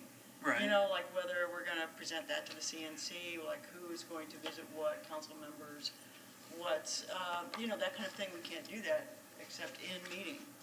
So that was, there were, you know, glitches, like, or that if we met more often, we would, you know, we would be able to stay up to date on, you know, who's visiting whom, who's, you know, how are we promoting a program that we want to initiate, particularly in larger programs like Ready for 100. When we're wanting to do something like that, which is requiring visits with council members. I respectfully disagree. We put together Green Print, which is a much larger policy than just Ready for 100, without having additional meetings, and meeting with a number of other people. And we were able to bring back that, that, like I said, is a much larger in scope of a policy or a decision than the Ready for 100, which just focuses on energy. I'd say if we had issues of extreme importance that we need to have more meetings because we have projects that are waiting for our input, but because of, again, the way we're structured, we don't really get that. So I feel like the most important aspect is structurally where we fall. We can meet more often, but I think that's kind of putting the cart before the horse until we're in a position where we have the need to meet monthly or every other month to give our input on, like I said, like projects of importance or other issues of importance. That I think would make it, you know, give us a reason to meet more frequently. But because we're where we are, you know, we get things, you know, sometimes after they're already put out there. And so I think if we first try to organizationally get our group where it should be, then we could look moving forward at meeting more frequently. So we won't be getting things after they've already happened. Right, well, the idea would be Yeah. that, yeah, we I mean, we sometimes need the to timing of our meet more meetings frequently so that, you know, create that. these things aren't waiting. But, And to your point, I reached out to Mayor Hibbard, and then also Council Member Albritton, and I was able to talk before about the Ready for 100. Okay. And both of them were totally booked up, but I was able to get like a quick 5-minute conversation with Council Member Albritton.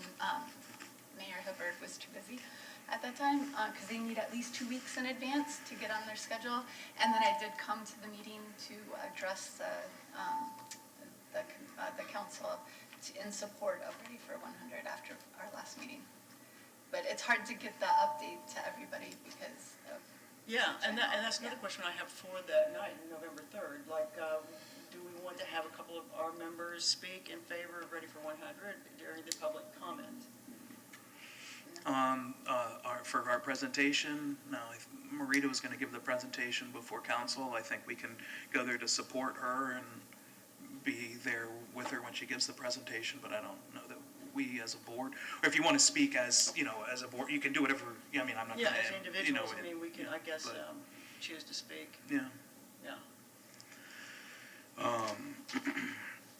Okay, all right, so, right, that's fine. May I just make a quick suggestion? Yes. Can we just skip ahead to maybe John's Seagrass stuff? And maybe Yes. that's something that we can include on the annual report, like something that, Yep. Yeah, that would be good. if we Sounds submit, if you guys decide to submit the letter, then that's something that can be included on the annual report. Yeah, that sounds good. I like that, yeah. Sure. All right, we'll move on to our old business items then. Review the information from the Florida Department of Environmental Protection about seagrass in Clearwater Harbor. Thanks for putting your work in on this, John. Yeah.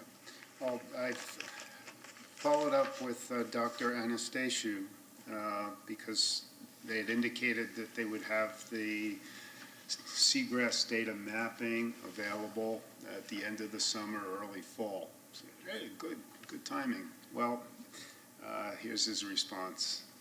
In response to Hurricane Ian, we are actively collecting water quality and other data to assess environmental impacts in the Sarasota Bay to Charlotte Harbor area. It's delayed our seagrass maps a few weeks, but I anticipate we will have the 2022 results finalized by the end of November. I'll be happy to share the results with you when they are released.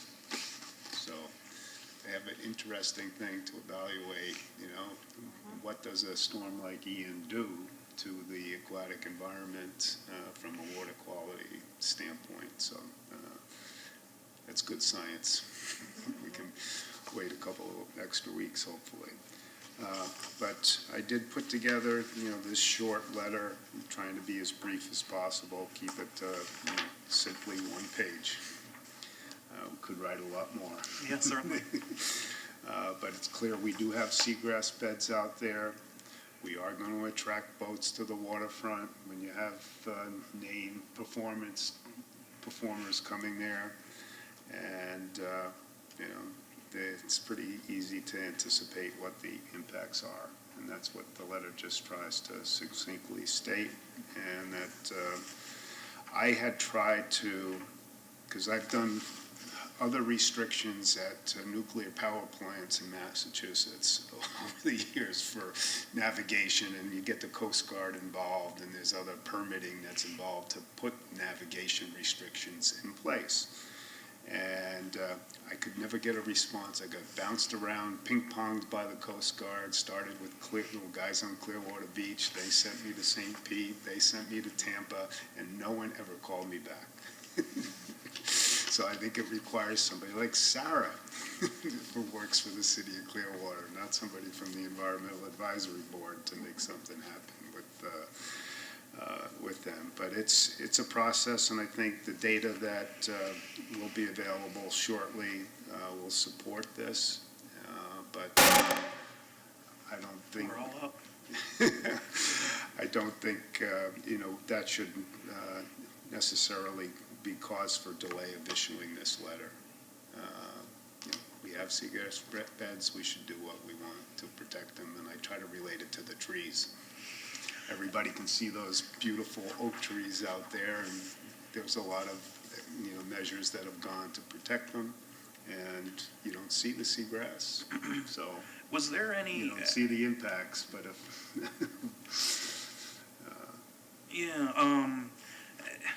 in the letter, they note that, the totals have remained relatively consistent since 2008, although there is a slight decline, right? And you look, and it is a slight decline. Did they note why? Is it just, because I don't think that this isn't from mooring, this is just a natural decline from other environmental. and it can be, boats or natural, the turbidity. If you go back to older data, the beds have been increasing in a number of areas because of water quality improvements over time. If you go back, I guess, to There the. has been a slight decrease in the past just couple years in Tampa Bay as well. Like Yeah. there's been just a regional slight decrease in Seagrass. We don't exactly know why. Is that, yeah, we don't know if it's red tide related or. Don't know. Yeah, Yeah, I mean, they're looking into it, but it's across the board. yeah. But there was a time where they were declining more quickly, and then water quality improvements, the clarity of the water improved, and Seagrass did a lot better. Yeah, I'm curious to see what those 2022 numbers are, if it's more decline, or if it stayed around the same, or somehow increased, but, yeah, I agree. I do think that, if this does show that there is degradation of the seagrass for whatever reason, and I imagine, a lot of boats mooring in seagrass isn't going to help grass grow. So, if, we could, pursue moving this forward, I would be, I wonder if there's any way, this just popped in my head.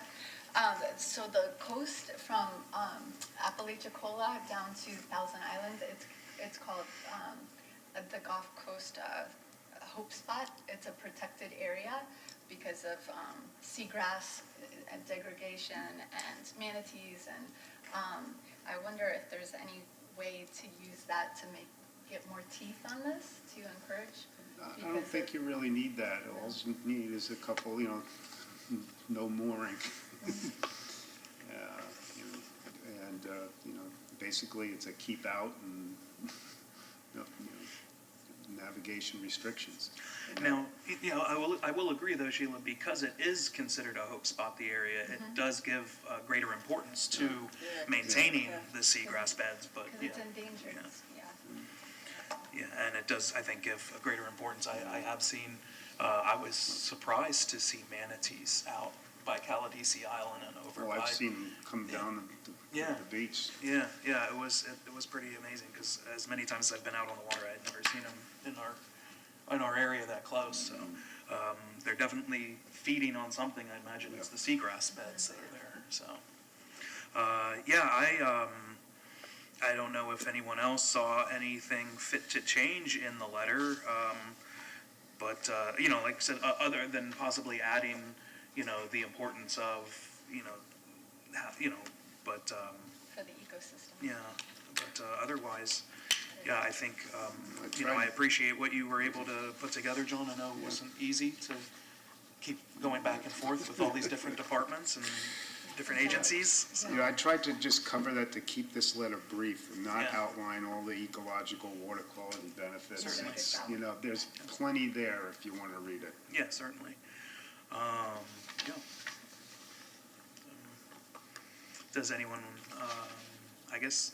I'll make a motion to send this draft letter or put it in a final form and have our chair sign it and send it off to the city council. All right, do I have a second? Second. All right, all in favor? Aye. Aye. All right, none opposed? Then we'll, Add this to our. Yeah, we'll add this to our things that we've accomplished for the Cut year. off Thank the you, John. press. Yeah, exactly. Is there any way we can follow up on this? Like the letter about the sea turtles, we can Yeah. I will get some ask comments from the, Rose if there's any comments all right, about stuff. all right. Great, no, I think that's great.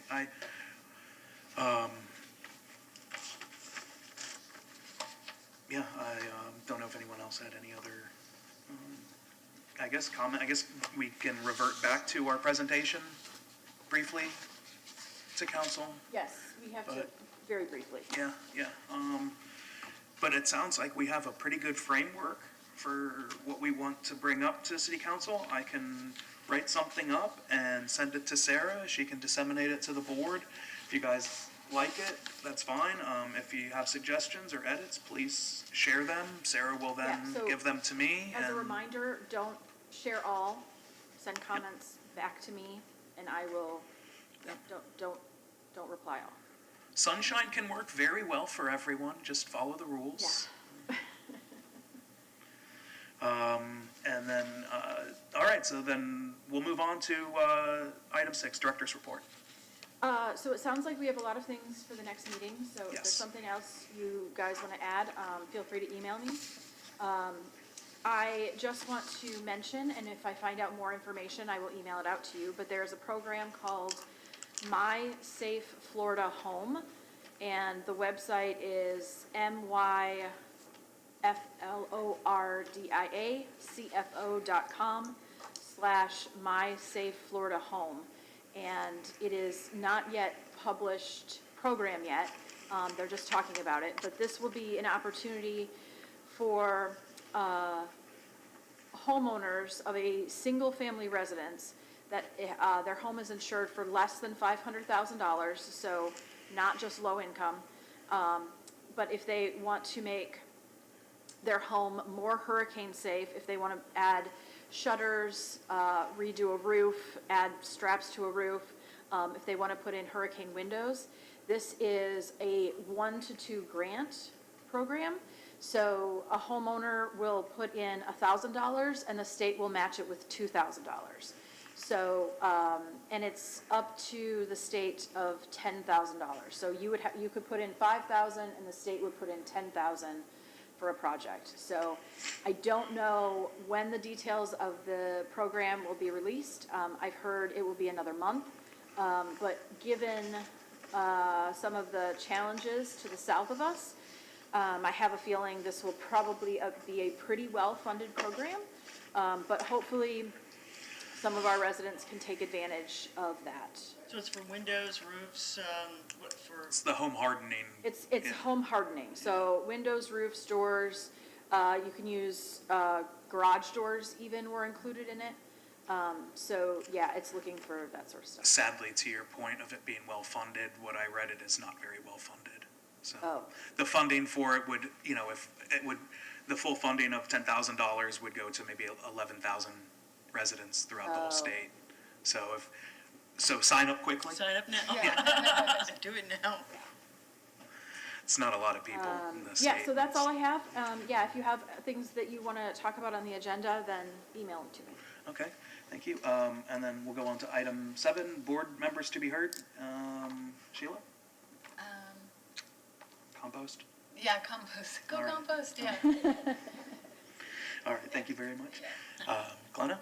Yeah, I just wanted to reiterate what you said, that the IRA presentation is going to be tomorrow night, so, you might want to listen in for what monies are going to be available for municipal solar energy efficiencies, and for residences and for nonprofits. And then also I was going to mention, which is coming up, the Building Better Neighborhoods Sustainability Conference, which is titled Buying Solar and Electric Vehicles - What You Need to Know. And we've been planning it since summertime. We now have it for Saturday, February 4th from 9:30 to 12:30 at the Morningside Rec Center. And we are looking for citizen panels for, I think we probably have ideas for we're starting to invite people and ask people who have solar and can speak to their experience of that. We're going to have one panel for that, and we're going to have another panel for folks who have electric vehicles and what their experiences have been and can answer questions of the audience. So it's energy focused, and we'll know a little bit more about that next time. That's it for me. All right, thank you. John? I'd like to try to identify a site visit, and I think there's a lot to see out at Cooper's Point, both from the preserve perspective. I know the project that Sarah's been working on for quite some time on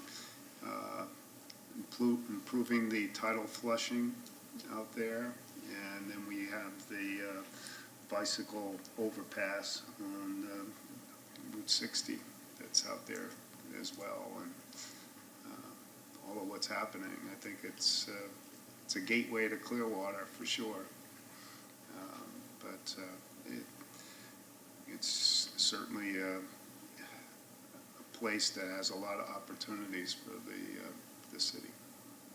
Wintertime would be a nice time to do it too. Yeah. It'd be cooler. So,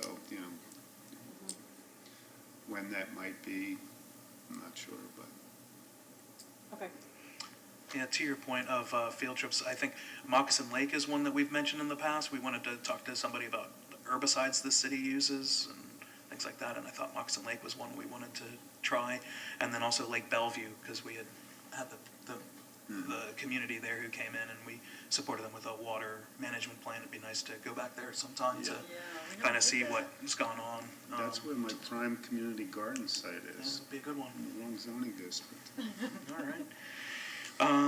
All right, anything else, John? All right, and for myself, I'm gonna just bring up, just briefly, Ready for 100. That's gonna be our next big thing. We're gonna have a presentation November 3rd before City Council. I just wanted to impart that it is a tangible goal. I've been reading more stories in the last couple weeks about different countries that have attained or signed on for net zero emissions, including Australia and Singapore. Greece had previously signed on for net zero and apparently had accomplished that feat for 4 or 5 hours last week. Still, it's before 2050. That's their goal to produce net zero energy. And then also some stories came out recently this week, and also a couple of weeks after the hurricane. Babcock Ranch, a community south of us, it was built recently, but with resilient goals in mind, and they were in the path of the hurricane and did not lose power the entire time. They have solar facilities there. They also have lakes throughout the community that are built to withstand storm, surge, and sea level rise. So it apparently worked there. So a lot of the strategies that we're looking at and trying to implement, What's the name of that? they can be achieved. So What's the name of it? Babcock Ranch. Sarah sent out links to all of the stories that I had been looking at, so you guys can read up about those things there. Okay. But other than that, thank you all for attending. Thank you for watching, and we'll end now.